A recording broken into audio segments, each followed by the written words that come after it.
For a number of years, British schools have accommodated the increasing cultural diversity of their pupils. However, the question still continues to be asked, why are black boys underachieving? And is it the education system that's at fault? We've brought together a panel of experts to discuss the situation. Gilroy Brown, who is studying why African Caribbean boys are underachieving.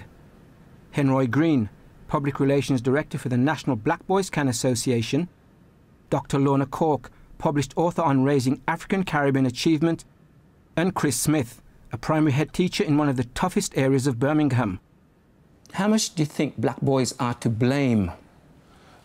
In terms of how much black boys are to blame for the issues affecting them today, I would say that with this issue, there's no single cause and therefore no single solution.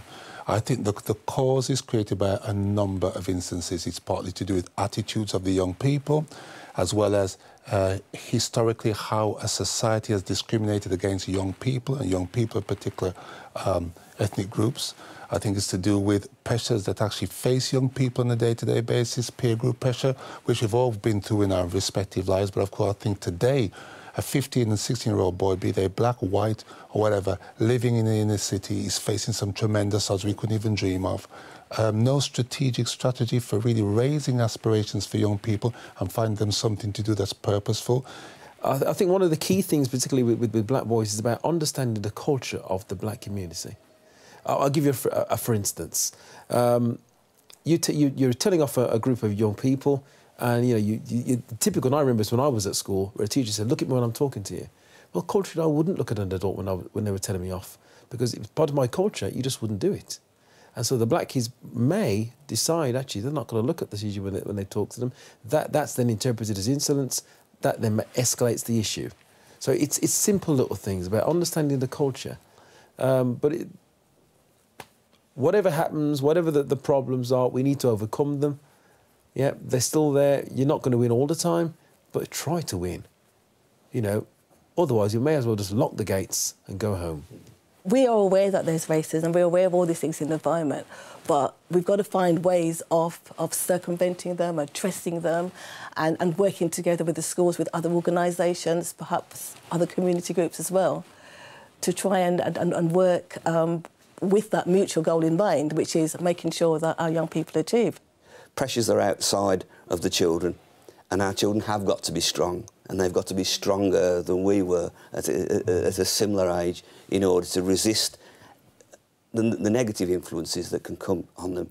And if education has gripped them, they're more likely to stay engaged. You can't focus wholly on gun crime and drugs and all those things. Yes, they're important, and we need to address them where we can. I think teachers, go to school 8:30 to 4:30, 5 o'clock, and they're not police officers, they're not drug enforcement agents, they're not social workers in that context either. So, I think the skilled teacher and the committed teacher has got to focus on what they are there to teach. Now, if they can help in some of those areas, then fine, so be it. But they've got to focus on what they're, if they're teaching maths, science, whatever it is, get on with teaching that. That's what the child needs to learn. Let the other agencies, where they can, do their job. You can't do it all. And, that's the reality of the situation. However, when all's said and done, from the role of a parent, as a head teacher and everything else, as bad as it is, you've still got to get those young men to achieve. Statistics, data still shows you that the experiences of African peoples in the West is still quite unique in terms of being at the bottom of the pile, educationally, socially, politically, and economically. And until those issues are addressed, I don't think we can afford to have this broad spectrum of being what being black is. For many African Caribbean people of African descent, black means one thing: you. And very often you're singled out, and that is the truth. And until we come to that wonderful age when we can forget about skin colour and everything else, where you're judged by your character, not your colour, then we can look at black history in another way. Now, the work that I've done in relation to black boys, I was part of the REACH committee, which was about raising the aspirations and achievement of black boys and young men. And I was the lead author for that. And I've done lots of work in terms of black boys. But increasingly, I'm coming to the conclusion that it is not a black boy thing, it's a boy thing. If you look at the statistics say that in almost every ethnic group, girls achieve more than boys. In Birmingham, where we started, the African Caribbean girls are doing twice as well as the boys, and so we just focused on the boys, even though the girls protested, you know, quite vociferously, quite at the outset. We've had to define the word black as we see it. That includes dual heritage boys who have either parent from an African Caribbean background. So, you know, and that in actual fact is the fastest growing group within the UK, dual heritage boys of African Caribbean descent. We understand the issues regarding Somali boys, and we have programmes working with them as well. We're quite focused on what we call African Caribbean or African Caribbean descent. Now, you may not like it, but that's how it is. And if you're willing to give us the funding, which very few people are, because we say we're very much a voluntary organisation, then that's how we operate. I mean, literacy is absolutely fundamental, and particularly for boys, the research has shown that. I mean, if they actually get good results in English in literacy, then that's going to take them ahead. At Key Stage 3, for example, they show if you get Key Stage 3 Level 5 in English, then that is the most correlation towards getting a good GCSE in all the subjects. And it goes back to primary school literacy, but it's literacy in English, but it's also social literacy, emotional literacy. It's a holistic approach. I think the approach that Black Boys Can is very positive. Is very positive. The drive to enable young black boys to achieve and to engage in education is clearly sent through. Make them believe that there is something of benefit for them within education itself. I think if they saw more role models, black teachers, for example, that would certainly help. I'm not saying that's the entire solution. I think having white teachers who care, who can relate to these pupils on a personal, social, emotional level is also very, very important. It's having teachers who care and can understand and connect with the children themselves.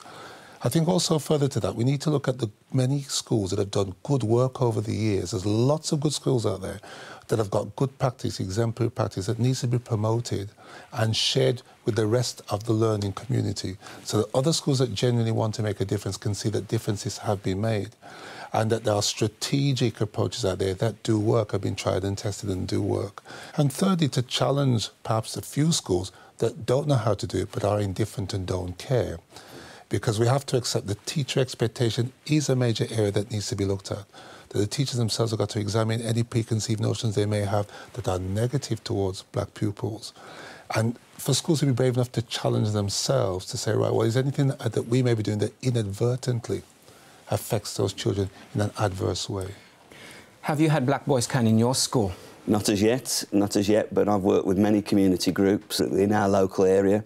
We've worked with community groups looking at aspiration. We looked at community groups looking at the more sensitive issues like gangs and guns, working with parents, representatives from those groups, because I think it's very important that schools understand their community and work with their community in order to get the right level of aspiration for our children and to have the drive within the school to make a difference. I believe that there are ways in which, positive ways in which you can get schools to reflect and change their practice.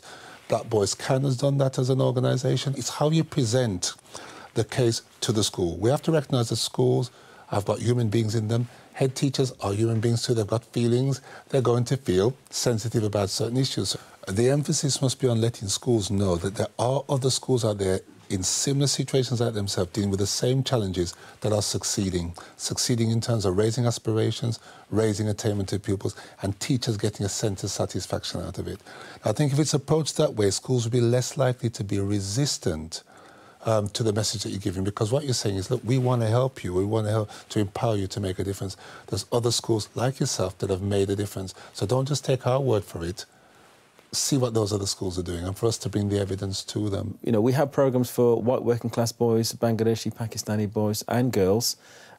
We have links, very successful links with universities up and down the country. I've had, and my colleagues have had, the issue of, do we change the name Black Boys Can? And in one sense, yeah, we could make it more inclusive. We call it something like education first or something, you know. But the problem is, black boys identify with it. You know, it does what it says on the tin. I'll take the risk, if you don't mind. I will take the risk that I will put it with the criticism of the name of the organisation. I'll put it with the fact that people sort of say we're single issue fanatics if we get the results that we want. And we've been successful so far, you know, and we see no reason why we should stop. I have to be conscious in the school that I serve that we have a diverse community, and that it is important that that diversity is celebrated and the histories and traditions of all of the cultural groups, ethnic groups within the school are acknowledged. When I was recently in Jamaica, I noticed that the African Caribbean boys there had a respect for education, but again, they had to deal with a lot of social problems that sort of militated against them wanting to aspire to greatness. And a couple of schools came up with some very interesting, innovative ideas. One particular school, they had a male emphasis day, where the onus was on the fathers or male carers to come into school and to work with the teachers and the pupils doing workshops, etc. And this particular school had run it for 4 years and did extremely well. And as a result, talking to the young boys, their aspirations were raised in terms of seeing there being a possibility of actually gaining a better life because of education itself. I would like to see young Afro-Caribbean boys doing, which I believe they're doing in my school now, achieving as well as anybody else, and being as aspirant as anybody else within the school community and the community at large. I think the idea of graduations now that's been adopted in schools is a very, very good idea, because children get a sense of moving from one step to the other, gaining greater responsibility and trust by society to believe in themselves and become more confident and competent citizens. All that's important. So there's a whole range of things. And I think we in education, if we're serious about dealing with the issue, we have to look at it all around, all the different causes. I think the attitude of the young people is part of it. But I do feel that every subsequent generation of young people fail partly because of what the previous generation didn't do for them. My wish for the future is that the current number of many, many black boys and young men that I see that are achieving will be increased.